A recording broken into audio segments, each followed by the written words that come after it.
to the second episode of Too Wise to Waste, a program where we discuss the environmental issues that we're facing today. On the last episode, we were talking to Mr. Mbaisa, and he was telling us about some of the issues that are affecting the environment today. We spoke about how these issues are also affecting the youth. And one of the main issues that we spoke about was the issue of Pomona, a landfill which has become the breeding space for greenhouse gases, contributing to land degradation and pollution of our precious environment. I am your host, Shumirai Shoko, and today I have Mr. Cliff Chivanga, who is the head of the projects department in the Zimbabwe Sunshine Group. Mr. Chivanga, welcome to the program. Pleasure having me here. Thank you. I'd like to ask, in your department, what are you doing in order to achieve this goal of attaining a safe and healthy environment for all? Okay. Thank you, Shumi, for inviting me to this program. As the Zimbabwe Sunshine Group, I think we have quite a number of key research areas that we are focusing on as an organization. So we have divided our work into three categories, where we have the integrated solid waste management, and we also have livelihood support program, and we have the awareness campaign program. All these initiatives, the key research areas, they actually aimed at making sure that we push for ecological civilization among Zimbabwean citizens and African citizens at large. But I think it's very important for us to understand one of the fundamental issues that are affecting our country at large, which is the issue of waste management. I think as an organization we have been in existence for quite a time, and we have been doing quite a number of projects ranging from cleanup campaigns, national cleanup campaigns, and we then moved from cleanup campaigns after realizing that, as you know, cleanup campaigns are not sustainable. It's mainly PR stunts that people, and corporates do, but they're not quite sustainable. So what we then moved to say, how then can we come up with a program of action which is more integrated in terms of this approach? So what we then did is we came up with an integrated solid waste management program for institutions, for communities, and for schools. So all our work that we are doing at the moment, we are concentrating mainly on schools, institutions, and the community at large. So we have quite a number of projects that we are doing, which is one, the community waste program that we are actually doing with quite a number of communities, and the flagship program is happening in Mavuku. And we have an institutional solid waste management program we're doing with the Zimbabwe Agricultural Society, where we also have quite a number of activities happening there. So as an organization, we are trying to do a lot of things around waste management as an intervention. All right, Mr. Cliff, you mentioned quite a number of things there. But with the projects that you've spoken about, you talked about the integrated solid waste management system that you started. Yes. How effective has it been? And when did you start it, and can you measure its effectiveness? And how do you think, in terms of its sustainability, where it's going, how do you see the project? Okay, it's a very interesting question.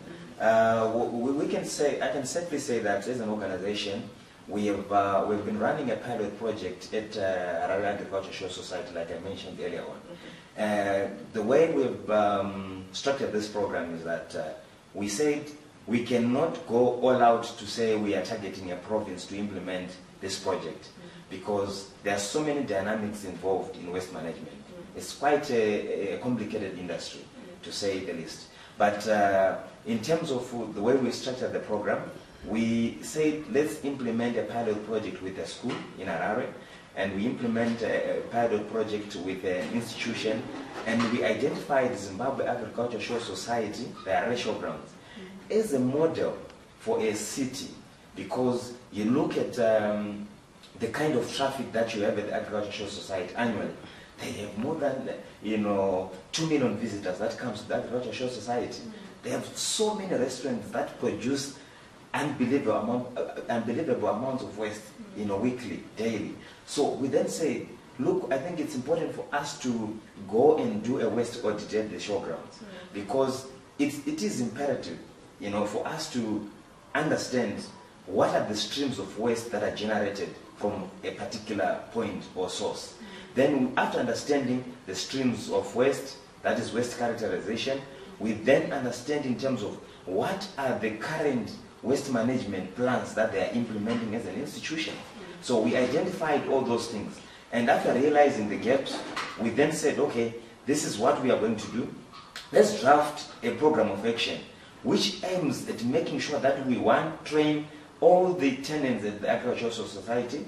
We train them in terms of how to reduce the amount of waste that they're producing, one, which is one of the critical components of integrated solid waste management. Then secondly, we then say, after reducing, let's train them how to reuse the products, the post-packaging materials that they are getting from these products and services that they're having. Then after doing that, we then realize, okay, we'll still have some streams of waste that are not going to be used. So in terms of the biodegradables and other different streams of waste, we then said, okay, let's engage a school where we can take all the biodegradable waste and give them for free. So that instead of taking waste and empower a dump site, for us we see people taking waste to dump sites. It's actually disempowering people and empowering dump sites, because we believe there's a lot of value in that waste. And if we look at biodegradables that we are taking from Agricultural Society, about 2,000 kgs a week to Roosevelt School, it's something that is now helping them to have their energy. We are feeding a biodigester. At the end of the day, they get the energy. So in terms of this project, sustainability, you spoke about sustainability. Yes. We are generating income from this project. One, by providing a service to the Zimbabwe Agricultural Society of effective waste management. Secondly, we weigh the amount of waste. We gather that baseline data in terms of what are they generating daily, what are they generating weekly, so that they can have proper forward planning in terms of waste management. Then also, we then make sure that all the recyclables that we are getting from the Agricultural Society, they go for forward integration or value addition, value extraction, so that this project can, in the near future, should be self-sustaining. And for your own information, we have not received any kind of funding for us for this project to actually be implemented. Yeah. All right, thank you very much for that. I'd also like to ask you about, since you, the organization, works with young people, how are you as an organization working with young people in order to achieve the long-term goal of having a clean environment? Okay, young people, they are very special constituents for us as also young people. We believe that as young people, we are the energy of today. And we should make sure that we engage as many young people as possible. So in that drive, we have managed to coordinate communities, young people in different communities. For example, in Mavuku, I think in all the provinces in Zimbabwe, we have a constituency of young people who are active members, who are participating in their small ways in the different communities. But what we do is we train these young, we identify environmental hobbyists, we identify environmentalists, people who have got a passion for the environment. We bring them on board. Then we give them basic training on basic fundamentals of integrated solid waste management. Then when we empower them with this knowledge and skills, then we try to identify opportunities where we can engage these young people from time to time. For example, we do some waste recovery activities during your national events, major events around Zimbabwe, like the recent Independence Day, where we had more than 40 young people participating in that program, where they were doing waste separation at source, where we are saying, we don't want to see people taking waste to Pomona. So for us to reduce the amount of waste that goes to Pomona, every event becomes an opportunity for us. Every event becomes a catchment area for us to say, let's mobilize these young people. Let them come in, let them do waste separation and source, so that we reduce that waste that's supposed to go to Pomona. At the end of the day, we are extracting value at that source. So we are engaging young people at different levels. The first level, which is the level where we are training, just capacitating them to work in their various communities, to work on quite a number of recycling projects, to make some energy cakes, where they are now selling these energy cakes in communities. And also, we then say, let's engage them in waste recovery, where they get a little bit of funding, incentives, so that they can also pay for their school fees and things like that. So I think, in a nutshell, that's how we are engaging young people in our programs. Okay, Mr. Chivanga, sorry, taking you back a little bit on what you said about the agricultural show and how you're trying to educate people who come to the agricultural show. My question is, how then do you intend on educating the other people out there in the other communities? I understand you spoke about how you're reaching out to schools as well, but my other question is, if you're reaching out to all these people, how then do we remain with huge amounts of waste in our cities and in our communities? Okay, I think it's a very interesting argument that you are raising there. I think when we were starting the program, I indicated that this is a pilot project that we are implementing. But now we're at that stage where we are saying we need now to scale up this project. There are development partners that are actually coming on board right now that are willing to see this project now being taken to another level.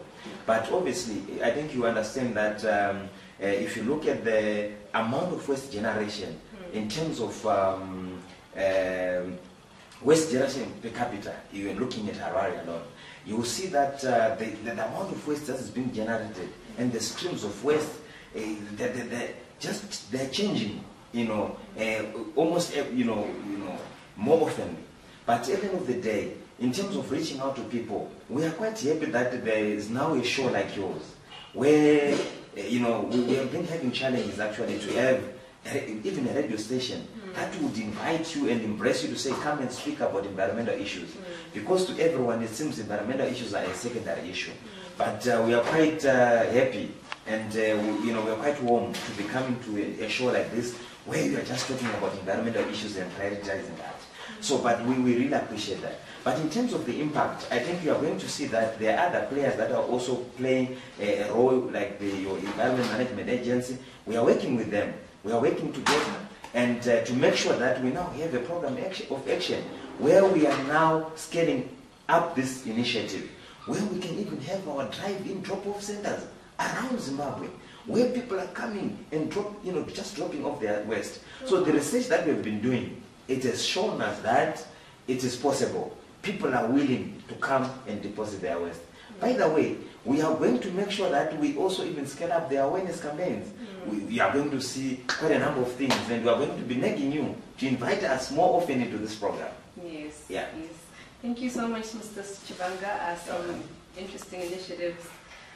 We really do hope for the best for you and your organization, and we really do hope that more people come on board in order to engage in some of these projects so that we can save our environment. Thank you so much for being on the program. Thank you so much for watching this episode of Too Wise to Waste. On the next episode, we will have an energy expert coming to talk to us about the relationship and the integration between waste and energy. So, from me, Shumari Shoko, it's bye for now.